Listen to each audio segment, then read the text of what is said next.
अस्सलाम वालेकुम व्यूअर्स, कैसे हैं आप सब लोग। उम्मीद करती हूँ कि आप खैरियत से होंगे। तो आज मैं आपको बताऊंगी कि नान पकौड़ा कैसे बनाते हैं।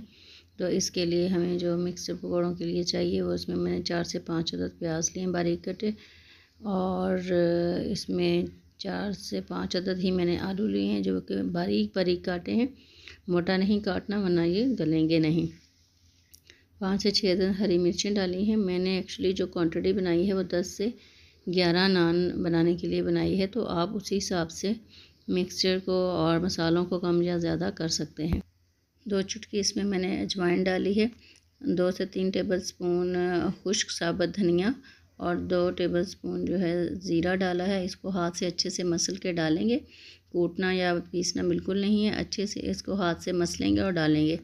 फिर ये कोरिएंडर लीव्स डालेंगे और इसके बाद 2 टेबलस्पून जो है वो रेड चिली पाउडर डालेंगे। मैंने चूँकि क्वांटिटी ज़्यादा है इसलिए मैंने रेड चिली पाउडर भी उसी हिसाब से 2 से 3 चम्मच डाले हैं, और आप अपने टेस्ट के हिसाब से और क्वांटिटी के हिसाब से जो है वो नमक और मिर्च डालेंगे। तो मैंने 2 टेबलस्पून यहाँ पे नमक लिया है। इसको अच्छे से मिक्सर को मिक्स कर लेंगे और फिर ऊपर बेसन डाल के इसको मिक्स करेंगे। पहले बगैर बेसन डाले इसको अच्छे से मिक्स कर लेते हैं ताकि फिर हमें मिक्स करने में आसानी रहती है, और जो है ना वो इससे अच्छा मटेरियल तैयार होता है।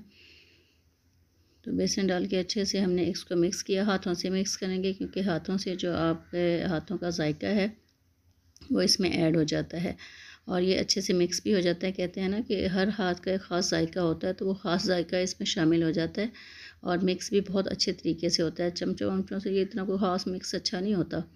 और ये देखिए कितना खूबसूरत और कितना अच्छा मिक्सर तैयार हुआ है। नमक मैंने बाद में ऐड किया है क्योंकि मेरे हस्बैंड को ब्लड प्रेशर का इशू है, इसलिए मैं उनके लिए हल्के नमक के साथ या फीका जो है ना वो निकाल लेती हूँ, मगर नमक बाद में ऐड करती हूँ।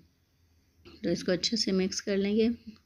मसाला हमारा रेडी है। नान लेंगे, इसके ऊपर मटेरियल को अच्छे से पेस्ट करेंगे और फिर इसको डीप फ्राई कर लेंगे। मसाला लगी साइड को जो है वो हम ज़्यादा फ्राई करेंगे और जो उल्टी साइड है उसको बिल्कुल हल्का सा फ्राई करेंगे क्योंकि जो ऑलरेडी कुक होता है और इसको ज़्यादा देर नहीं लगती कुक होने में। तो ये देखें जी, ये हमारा नान जो है नान पकोड़ा रेडी हो चुका है और बहुत अच्छे से फ्राई हो चुका है। ऑयल को इसको ज़रा हम निचोड़ लेंगे। तो अब इसके साथ हम बनाएंगे दही का रायता, जिसमें मैंने पुदीना, हरा धनिया, हरी मिर्चों की चटनी बनाकर वो इसमें मिक्स की है। तो ये बहुत ही ज़बरदस्त और यम्मी किस्म का रायता रेडी हुआ है। और अब इस नान को हम इस रायते के साथ खाएंगे जो कि बहुत ही मज़ेदार लगेगा। और ये रेसिपी ज़रूर ट्राई कीजिएगा। आजकल ये रेसिपी बहुत मज़े की लगती है। और कैसी लगी मेरी ये रेसिपी फ़ीडबैक ज़रूर दीजिएगा और अपना बहुत सारा ख्याल रखिएगा। मिलते हैं अगली वीडियो में। अल्लाह हाफ़िज़।